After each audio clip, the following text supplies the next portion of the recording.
Hi అండి, నేను మీ కవితని. కార్తీక మాసం కదండి, మా మహిళా సంఘం సభ్యులందరం కలిసి వనభోజనాలకి వికారాబాద్కి వెళ్తున్నామండి. వనభోజనాలు అంటే కేవలం తినడం కోసం వెళ్ళడం కాదండోయ్.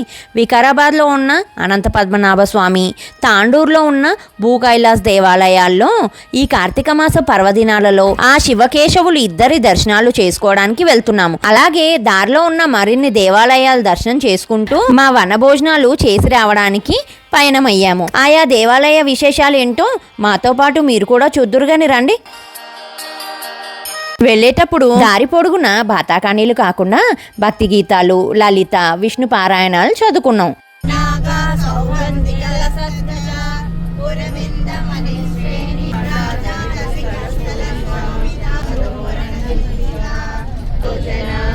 ముందుగా వికారాబాద్ అనంతగిరిలో ఉన్న అనంత పద్మనాభ స్వామి దేవాలయంకి వెళ్ళాము. శ్రీ అనంత పద్మనాభ స్వామి దేవాలయం వికారాబాద్ సమీపంలో ఉంది. దీనిని అనంతగిరి అనంత పద్మనాభ స్వామి దేవాలయం అని అంటారు. ఇది ప్రాచీన దేవాలయాల్లో ఒకటి. ఇది హైదరాబాద్కి 75 కిలోమీటర్ల దూరంలో, వికారాబాద్ పట్టణానికి 6 కిలోమీటర్ల దూరంలో ఉన్న అనంతగిరి కొండల్లో వెలిసింది. ప్రశాంత వాతావరణంలో ప్రకృతి రమణీయత ఉట్టిపడే ఈ ప్రాంతం భక్తులను ఎంతగానో ఆకర్షిస్తుంది. కొండలు, దట్టమైన అడవితో కూడిన ఈ ప్రాంతం కనువిందు చేస్తూ ఉంటుంది. స్కంద పురాణం ప్రకారం ఈ దేవాలయం ద్వాపర యుగంలో మార్కండేయ ఋషి నిర్మించాడని ప్రతీతి. 14,000 సంవత్సరం క్రితం ఆయన విష్ణుమూర్తి కోసం తపస్సు చేస్తే విష్ణుమూర్తి కృష్ణావతారంలో దర్శనమిస్తారు. ఆ మార్కండేయ మహర్షిని అడుగుతారు, నీకేం వరం కావాలో కోరుకో అని. అప్పుడు ఆ మహర్షి, మీరు ఇక్కడ అనంత పద్మనాభుడిగా శాలిగ్రామ రూపంలో ఉండాలని కోరుతాడు. మామూలుగా అనంత పద్మనాభుడు శయన రూపంలో పడుకుని ఉంటారు. కానీ ఇక్కడ ఏంటంటే విశేషంగా స్వామివారు శయన పద్మనాభుడిగా కాకుండా శాలిగ్రామ రూపంలో ఉన్నారు. శాలిగ్రామం అంటే విష్ణు యొక్క శిలరూపం. ఇక్కడ ఉన్నటువంటి శాలిగ్రామం జగత్తులో ఉన్నటువంటి అతిపెద్ద శాలిగ్రామ శిల.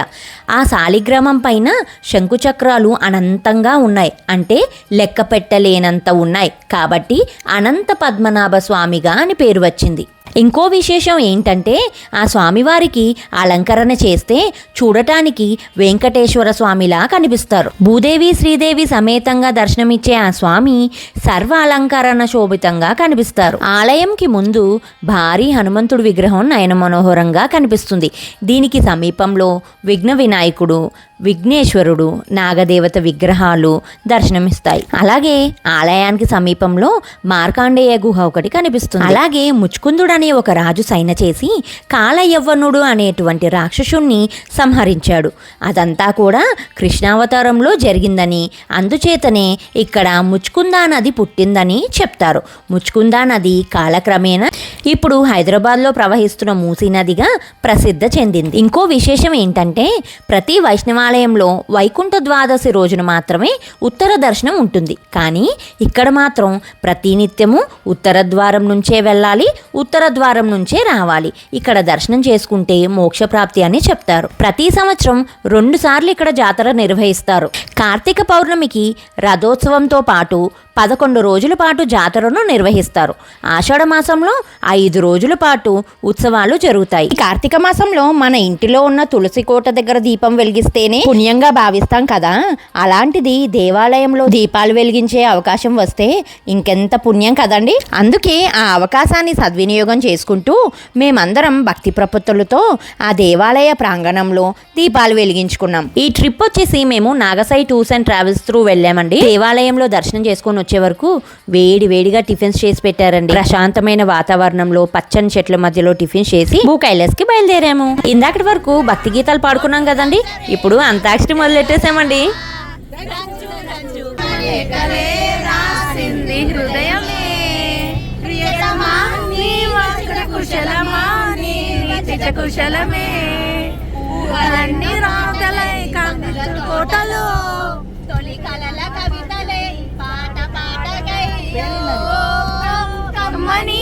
ఈ ప్రేమ లేఖలే రాసిన హృదయమే.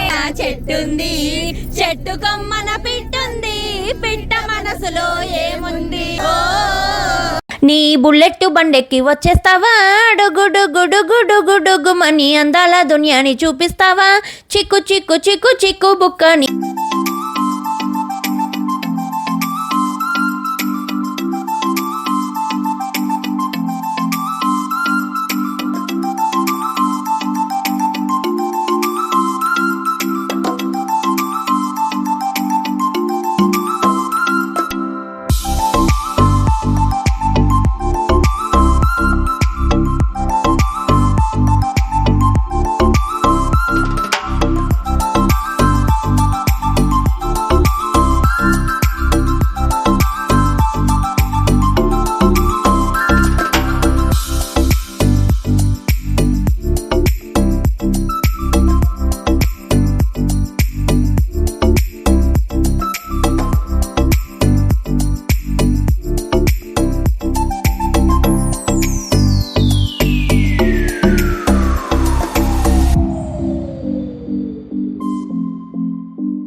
చిన్న పెద్ద అన్న భేదం లేకుండా అందరూ చిన్నపిల్లలై చాలా బాగా డాన్స్ చేశారండి.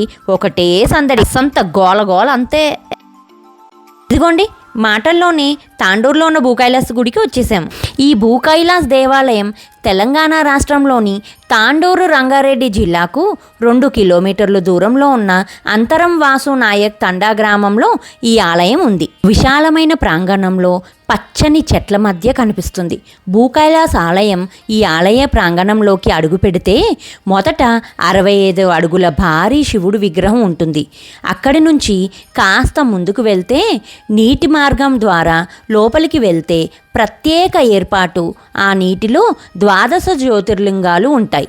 అదేవిధంగా ప్రాంగణంలో భారీ అడుగుల్లో వీరభద్రుడు, ఆంజనేయుడు, కాలభైరవుడు, వినాయకుడు, తుల్జా భవాని, కాళికాదేవి వంటి విగ్రహాలను దర్శించుకోవచ్చు. అంతారం తండాలో ఉంటున్న వాసుపవర్ నాయక్ అనే శివభక్తుడు సుమారు 20 ఏళ్ల క్రితం నేపాల్లోని పశుపతినాథ ఆలయానికి వెళ్ళాడట. అక్కడే 4 ఏళ్ల పాటు ఉండిపోయి పలు సేవా కార్యక్రమాల్లో పాల్గొన్న ఆ భక్తుడు తన తండాలోనూ ఓ శివాలయాన్ని నిర్మించాలని అనుకున్నాడట. అదే విషయాన్ని తన సోదరుడు శంకర్ పవార్ నాయక్కి చెప్పడంతో ఇద్దరూ కలిసి ఆలయ నిర్మాణంపై దృష్టి పెట్టారు. తాము నిర్వహించే స్థిరాస్తి వ్యాపారాల్లో వచ్చే ఆదాయంలో 50% ఆలయ నిర్మాణం కోసము కేటాయించడం మొదలుపెట్టారు. దాతల నుంచి విరాళాలను సేకరించారు. అలా 2001లో 5 ఎకరాలకు పైగా స్థలంలో ఆలయ నిర్మాణాన్ని ప్రారంభించారు. 9 ఏళ్లకు నిర్మాణాన్ని పూర్తి చేయడంతో 2010 నుంచి భక్తుల కోసం ఈ ఆలయాన్ని తెరిచామని చెబుతారు వాసుపవర్ నాయక్. ఇక్కడ స్వామికి నిత్య పూజలతో పాటు ప్రతిరోజు రుద్రాభిషేకాన్ని చేస్తారు.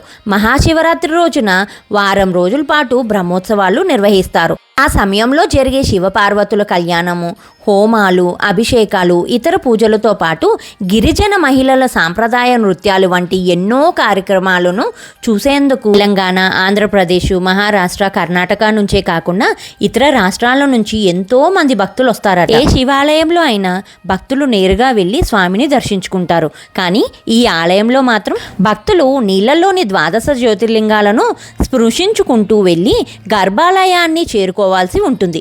భూకైలాసంగా పిలిచే ఈ ఆలయంలో ఇతర దేవతా విగ్రహాలు ఉండటం విశేషం. దర్శనం చేసుకోవడానికి నీటి మార్గం ద్వారా వెళ్ళినప్పుడు బట్టలు తడిసిపోతాయి కదండి. లేడీస్ కి సపరేట్ గా చక్కగా బట్టలు మార్చుకోవడానికి రూమ్స్ ఫెసిలిటీ కూడా ఉన్నాయి. ఆ పరమశివుణ్ణి దర్శనం చేసుకున్నాక గుడి బయట ప్రాంగణంలో ఉన్న శివునికి కార్తీక దీపాలు వెలిగించుకున్నాము. దర్శనం చేసుకొని వచ్చేసరికి చక్కగా వేడివేడి భోజనం సిద్ధం చేసేసారండి.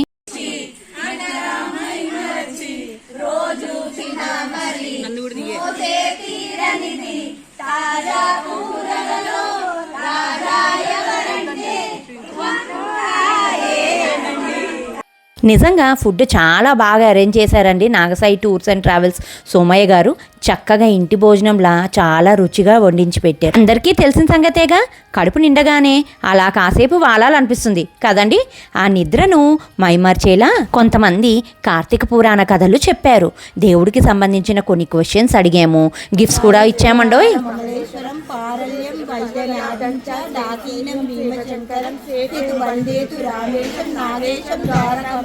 ఎంత సరదాగా అందరితో పార్టిసిపేట్ చేయించినా ఏదో ఒక లోటు ఉంటుందండి. ఏంటో చెప్పుకొని చూద్దాం. ఏంటనుకున్నారు? తంబోలా. అసలు ఇది ఆడంది ఫుల్ సాటిస్ఫాక్షన్ ఉండదు కదండి. నిజం చెప్పండి, ఎవరికి వాళ్ళు ఏదో ఒక క్లెయిమ్ కొట్టి తీరాలని సీరియస్గా ఈ తంబోలా ఆటలో మునిగిపోయి ఉన్నామండి. ఎలా ఉంటుందంటే ఈ ఆట ఆడేటప్పుడు పలకరిస్తే కొడతారేమో అలా ఉంటుంది. ఈ నంబర్ వచ్చిందా, ఆ నంబర్ వచ్చిందా, నాకు రాలేదు అనడానికే సరిపోద్ది గేమ్ అంతా కదండి. నాకు హౌసీ వచ్చిందో చేమైపోయాక బస్ ఎక్కేసి మా తదుపరి గుడి చేరుకున్నాము. బుగ్గా రామలింగేశ్వర స్వామి ఆలయం అనంతపూర్ జిల్లా తాడిపత్రిలో పెన్నా నది దక్షిణ ఒడ్డున ఉన్న ఒక ప్రాచీన ఆలయం. ఇందులో శివుడు రామలింగేశ్వర స్వామిగా కొలువై ఉన్నాడు. విజయనగర సామ్రాజ్య పాలనలో గుత్తి గండికోట ప్రాంతానికి చెందిన పెమ్మసాని నాయకుడైన పెమ్మసాని రామలింగ నాయకుడు 1490 నుండి 1509 మధ్య దీనిని నిర్మించాడు. ప్రధాన దేవత శివలింగం. త్రేతాయుగంలో శ్రీరామచంద్రమూర్తి రావణ సంహారం తర్వాత బ్రహ్మహత్య దోష పరిహారార్థం భారతదేశంలో అనేక చోట్ల శివలింగాలు ప్రతిష్ఠించాడట. అందులో భాగంగానే వికారాబాద్కు 5 కిలోమీటర్ల దూరంలోనున్న ఈ దట్టమైన అరణ్య ప్రాంతంలో శివలింగాన్ని ప్రతిష్ఠించాడు. లింగాన్నైతే ప్రతిష్ఠించాడు కానీ పూజ చేయడానికి చుట్టుపక్కల ఎక్కడా నీటి జాడ కనిపించలేదట. దాంతో శ్రీరామచంద్రమూర్తి తన బాణంతో భూమిలోకి కొట్టగానే గంగమ్మ ఉబికి వచ్చిందంట. ఆ గంగాజలంతో శివలింగాన్ని అభిషేకించి శివానుగ్రహం పొందారట. ఇక్కడ పానిపట్టం భూమికి సమాంతరంగా ఉండి దాని మీద లింగం ఉంటుంది. దీనికి నిత్యం అభిషేకాలు పుష్పార్చనలు జరుగుతాయి. ఇది స్వయంభూగా పరిగణించబడింది. ఆలయ విష్ణు మందిరం ముందు 7 చిన్న స్వతంత్ర స్తంభాలను కలిగి ఉంది. వాటిని కొట్టినప్పుడు అవి సప్తస్వరాలు 7 సంగీత స్వరాలు ఉత్పత్తి చేస్తాయి.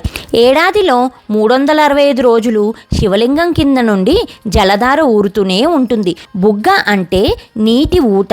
వర్షాలు లేకపోయినా నీటి వనరులు ఎండిపోయినా ఇక్కడ శివలింగం కింద నీరు ఊరుతూనే ఉంటుంది. దీనికి బుగ్గా రామలింగేశ్వర స్వామి దేవాలయం అని పేరు వచ్చింది. ఈ పుణ్యక్షేత్రం పూర్తిగా నల్లరాతితో నిర్మించబడింది. ఇక్కడ కోనేరులో నీళ్లు తాగడం వల్ల మనిషి ఆరోగ్యకరంగా ఉంటారంట.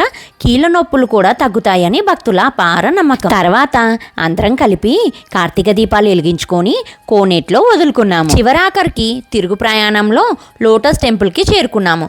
దీన్ని కమలధామ్ లేదా లోటస్ టెంపుల్ అని అంటారు. ఇది చిలుకూరు బాలాజీ టెంపుల్కి 3 కిలోమీటర్ల దూరంలో మరియు మెహదీపట్నంకి 18 కిలోమీటర్ల దూరంలో ఉంది.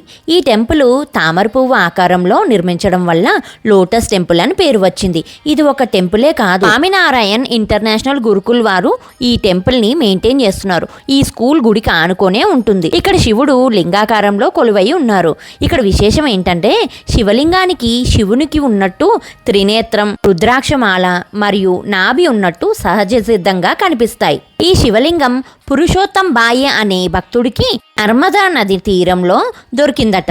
ఇక్కడ గర్భగుడి చుట్టూ వినాయకుడు, సీతారాముల వారు, వెంకటేశ్వర స్వామి, నరసింహస్వామి విగ్రహాలు ఏర్పాటు చేశారు. చూడడానికి చాలా చూడముచ్చటగా ఉన్నాయి. ఉదయం 8 గంటల వరకు వస్తే వచ్చిన భక్తులతో ఇక్కడ ఫ్రీగా అభిషేకాలు కూడా చేయిస్తారంట. మొదటి అభిషేకం మనతోనే చేయిస్తారు. తర్వాత అయితే 201 రూపాయి తీసుకుంటున్నారు. టెంపుల్కి 2 వైపులా 2 పెద్ద పెద్ద కలశాలు ఏర్పాటు చేశారు. గుడికి ఎడమ పక్కన గోశాల మరియు యజ్ఞశాల కూడా ఉంది. గుడి టైమింగ్స్ వచ్చేసి ఉదయం 8 గంటల నుంచి రాత్రి 10 గంటల వరకు తెరుస్తుంటుంది. మా వీడియో కనుక నచ్చినట్టయితే ప్లీజ్ లైక్ చేయండి, షేర్ చేయండి అండ్ సబ్స్క్రైబ్ చేసుకోండి మా ఛానల్ని. ఎట్లు మీ Kavitha from Kaviraj funny videos. Thank you.